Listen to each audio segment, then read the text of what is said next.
reconnu, c'est Tonton Pronosticor, ou presque.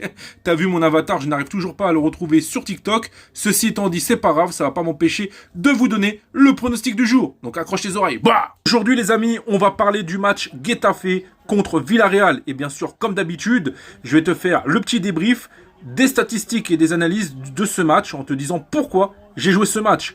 Alors bien sûr, le pronostic du jour, c'est 0,5 buts pour Getafe, c'est le plus safe, coté à 1,50 sur BetClick. Ou si tu préfères plus risqué, but des deux équipes, coté à 2,10. Et je t'invite à écouter la suite. Et ce qu'on voit au niveau des statistiques, les amis, très simplement, ces 5 dernières années, c'est bien sûr Villarreal qui a la main.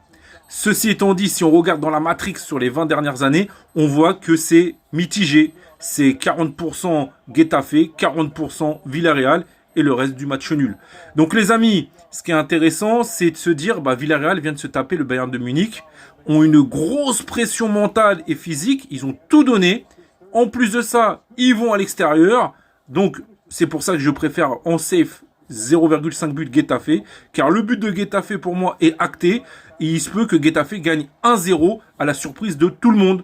Donc faut faire attention, donc tu peux prendre le plus safe, ou bien tu te dis que moi aussi je pense que Villarreal est capable de marquer, peut-être gagner, mais quand tu sais, on connaît souvent les retours de Ligue des Champions, que ça soit le PSG, que ça soit Atlético de Madrid, que ça soit plein d'équipes, des fois après une euphorie, après avoir donné beaucoup en émotion, beaucoup physiquement, il y a la douille qui tombe. C'est soit un match nul souvent, soit une défaite surprise. Pour éviter la potentielle douille, tu prends 0,5 but Getafe. Si tu veux prendre un peu plus de risque, tu peux prendre le but des deux équipes. Je pense que ça devrait le faire. Que quand tu as une cote comme ça à 1,50 sur un but, et qu'on est sûr ou presque que Getafe marquera son but, tu peux attendre 15, 20, 30 minutes en espérant bien sûr qu'il ne marque pas avant. C'est ça le problème, très vite dans le match. S'il ne marque pas au bout de 15-20 minutes, en live, tu peux prendre une cote à 1,75, 1,95. D'où l'importance des fois de prendre certaines cotes comme ça en live, ça peut être très intéressant. Sur ce, merci à tous ceux et celles qui me donnent de la force au quotidien en partageant le canal Telegram. Et puis si tu n'es pas encore dans le canal Telegram, vas-y vite, rejoins-nous, il y a plein de pronos, plein de conseils.